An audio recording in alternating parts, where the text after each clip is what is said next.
Seja muito bem-vindo a mais um vídeo sem cortes do canal Liga dos 32. O nosso editor Matheus, ele continua aí na sua folga de fim de ano e na semana que vem ele já estará de volta. Inclusive eu tenho um vídeo gravado tático sobre a defesa do Chicago Bears.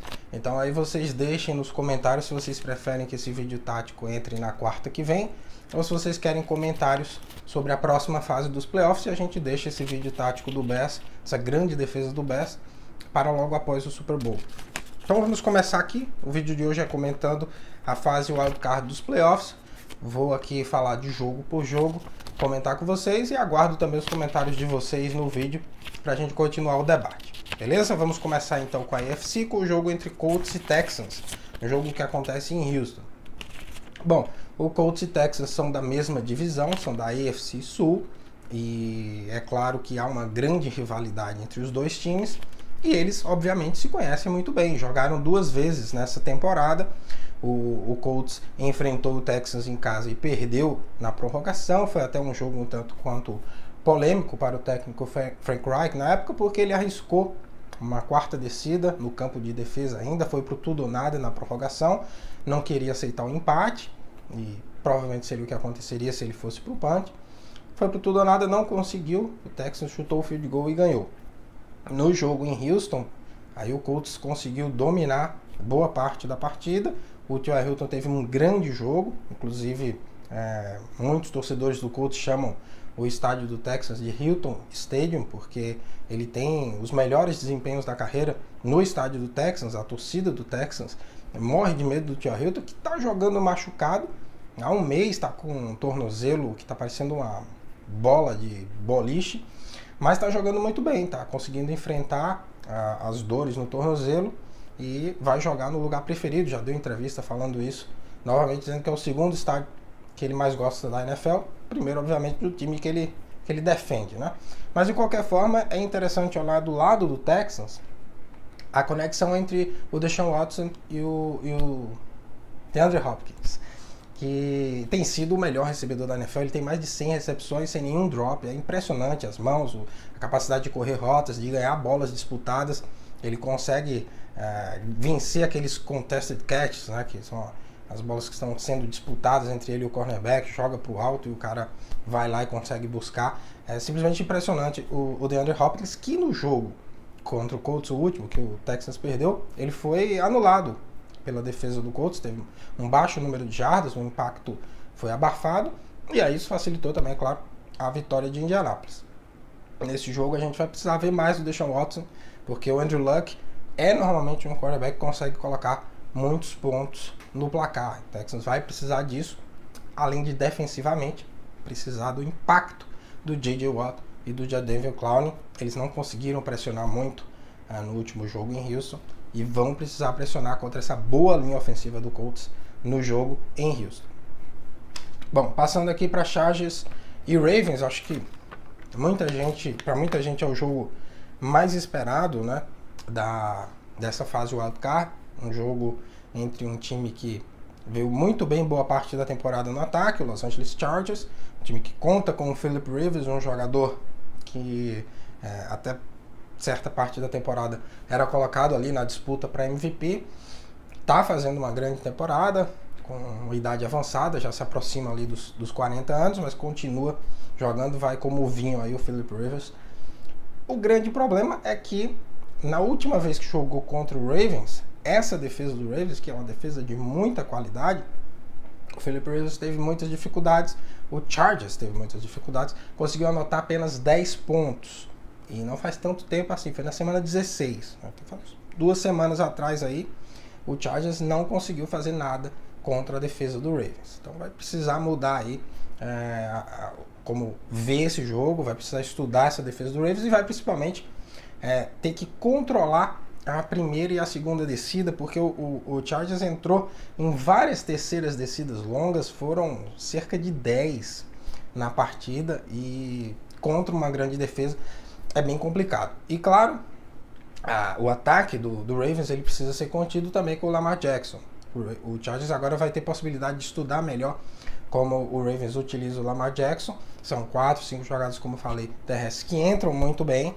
E se isso não for contido, o Ravens dominar a posse de bola, a defesa de Baltimore vai estar muito bem descansada e vai ter muita energia para finalizar o jogo no último quarto.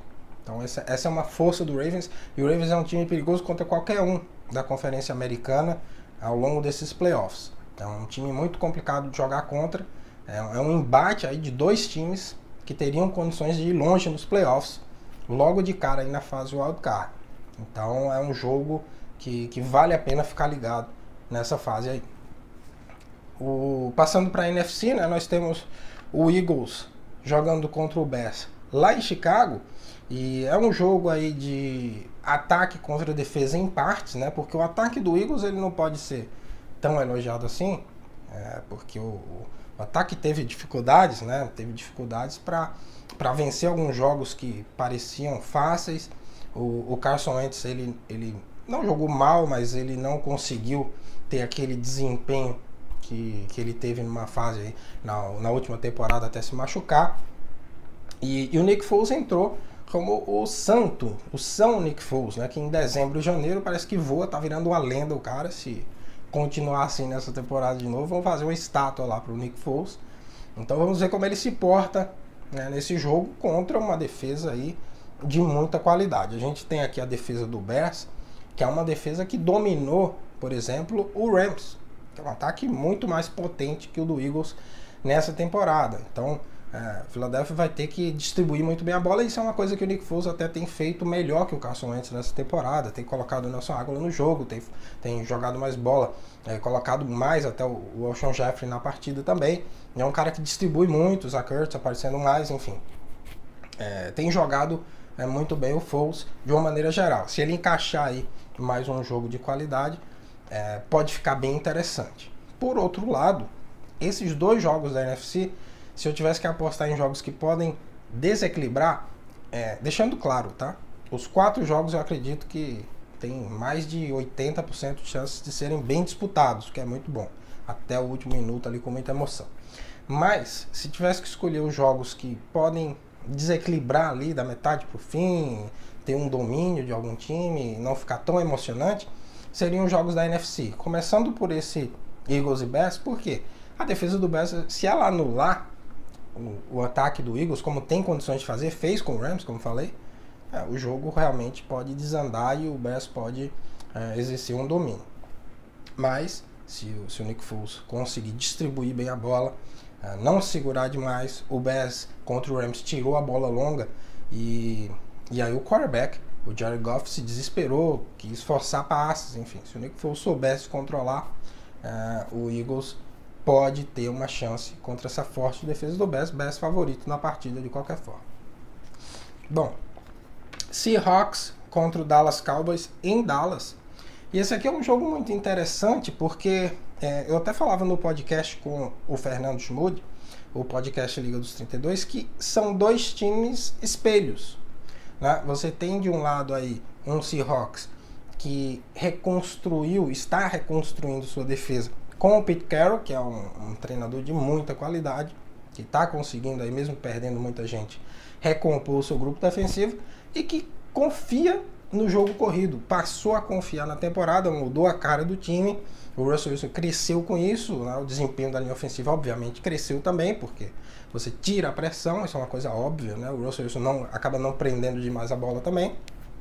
E do outro lado o Dallas Cowboys, que tem uma defesa aí que também não precisa falar, é uma defesa até de mais destaque que o Seahawks, é uma defesa que dominou jogos, uma defesa que cresceu na temporada.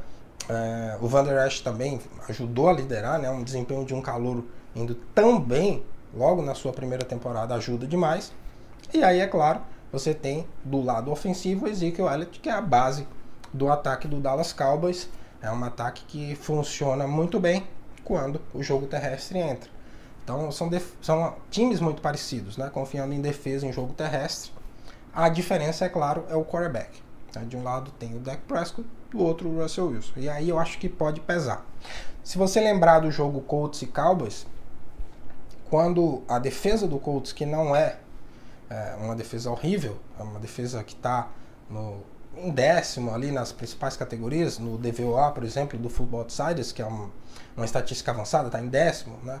mas obviamente não se compara à defesa do Cowboys. Mas você vê que o Colts contra o Cowboys conseguiu anular o Ezekiel Elliott, ele não chegou nem a 100 jardas. E isso desmontou, o Cowboys não conseguiu fazer um ponto sequer. Ficou zerado na partida, e aí o Colts com o Andrew Luck correu, lançou como quis, e isso facilitou, a defesa do Cowboys cansou, e foi realmente aí a fórmula para vencer o Cowboys com facilidade. Se o Seahawks conseguir segurar o Ezekiel Elliott e forçar o Dak Prescott para vencer o jogo no braço, aí pode haver um desequilíbrio que eu falei dos jogos da NFC. Mas se o Cowboys conseguir encaixar o seu estilo de jogo, aí sim teremos um jogo equilibrado, que eu acho que é até a tendência, né? Principalmente com o Dallas Cowboys jogando em casa. Mas eu acredito que o Seahawks é o time favorito, né, nesse jogo, por questão do quarterback. São duas defesas aí que conseguem, nos seus bons dias, ter um trabalho de dificultar demais e de abafar desempenhos de impacto dos jogadores de mais talento adversário, com destaque maior para a defesa do Cowboys, e um jogo corrido que acaba dando ali o tom do ataque, com a preferência aí, geral para o quarterback Russell Wilson nesse duelo, que é superior ao Dak Prescott.